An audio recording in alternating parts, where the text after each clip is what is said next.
Hey there, Bare Knuckle News fans. I am here with Lorenzo the Juggernaut Hunt. Lorenzo, take our fans sort of a bird's view caption as to what happened today, because tryouts were very, very interesting. Tryouts. I love BKFC. I love the way they put this together for the regular guys, as pro guys and guys who wanted it, but for whatever reasons didn't make it, or they, they're on their way but just haven't made it, and they decided Bare Knuckle was for them. And basically, David Feldman, Kevin, and them, they asked me to come out here because I'm the previous Bare Knuckle tryout winner, and they wanted me to come out and motivate the guys and let them know that it is possible to win this thing and to become successful at it. It's definitely possible. I'm living proof. So I came on out and I witnessed, like I said, there's always some pretenders. There's always some guys that think they got it and don't, but there are some guys that know what they can do. And I just wanted to be out here to tell them, hey, you're almost there. Keep pushing, keep going. You're close. And I saw that. I saw a lot of talented guys. Some guys flew out from California, Illinois, Jersey, New York. I was like, what? I drove to Tampa from Jacksonville the first time they had the tryouts, and I thought that was dedication. But the flyer from New York for free, yeah, that was awesome. So yeah, I'm proud of all these guys. I'm proud of them. They came out here and did their thing. Who do you think hit the hardest today? Me. But I don't know. I don't really choose my picks based on hard hitters. It's more so about, I consider BKFC a knife fight. Really is. Like, you see all that blood, you get in there, you see the blood, you're like, why is there so much blood? It's really a knife fight. It's not really the bludgeon, the chop a tree down, the swing the hammer type of deal, because these guys know what's coming. You'll never hit them. But if you're sticking and stabbing and slicing and moving and you know what I mean? Like, and then the guy goes to the corner, he's bleeding to death.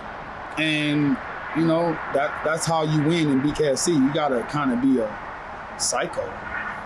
We like that. We like psychos. You gotta be a psychopath. How have you changed since your Bare Knuckle FC tryout, which we have video of, which we're gonna roll right now, last year?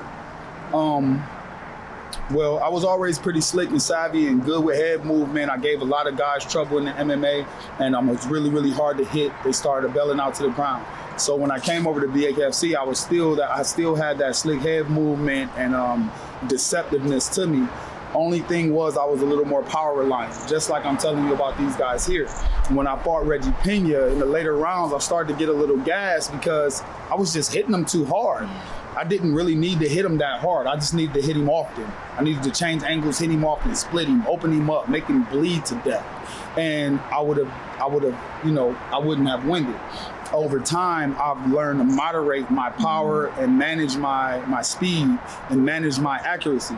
And now I can touch you anytime I want to. I can cut you. Like I said, it's a knife fight. And then I'll just watch you bleed to death.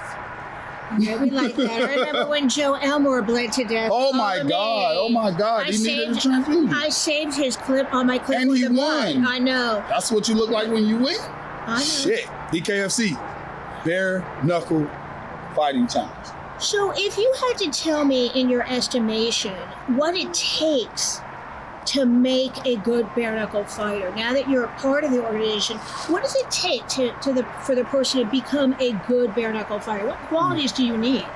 To be a good BKFC fighter, like I said, you have to be a shark.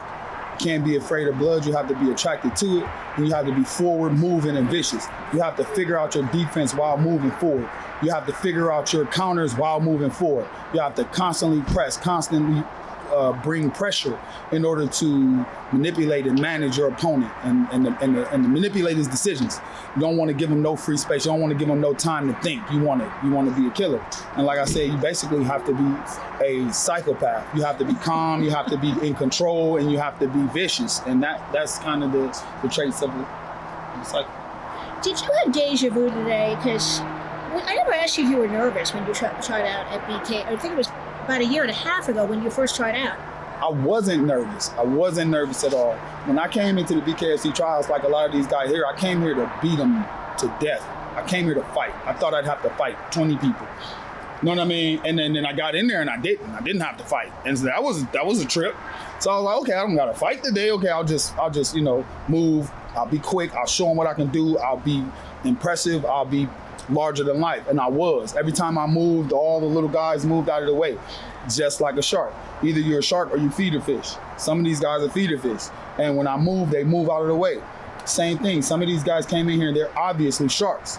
And when they move, the other guys move out of the way. Those are the guys that they're looking for. Speaking of moving out of the way, you've got a big fight coming up in just a few weeks in Tampa on February 5th.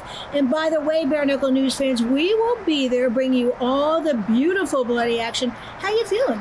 I feel great. I'm in the best shape of my life. I push myself every day. Like I said, I came in here, I fought with these guys, I never get winded. I'm pushing. I'm at the upper echelon of this, and I wanted to show them what it looks like when you fight somebody who loves it. If you're gonna do this, you need to love it. If you don't love it, leave now before you get hurt. Oh, you doing anything differently to prepare for your opponent this time? Oh, nothing. I am a shark, like I said, and it takes a shark. And when I get in there on February 5th, it's gonna be a bloody show, and it's just the job. My opponent, he's really good. He's really solid. He's been around a long time, but they use me to retire guys. I'm retiring guys. Hector Lombardo, I will retire you. Period. Yuli Diaz, I'll retire you. You guys are running around pretending to be tough. I will retire you. That's why I'm here.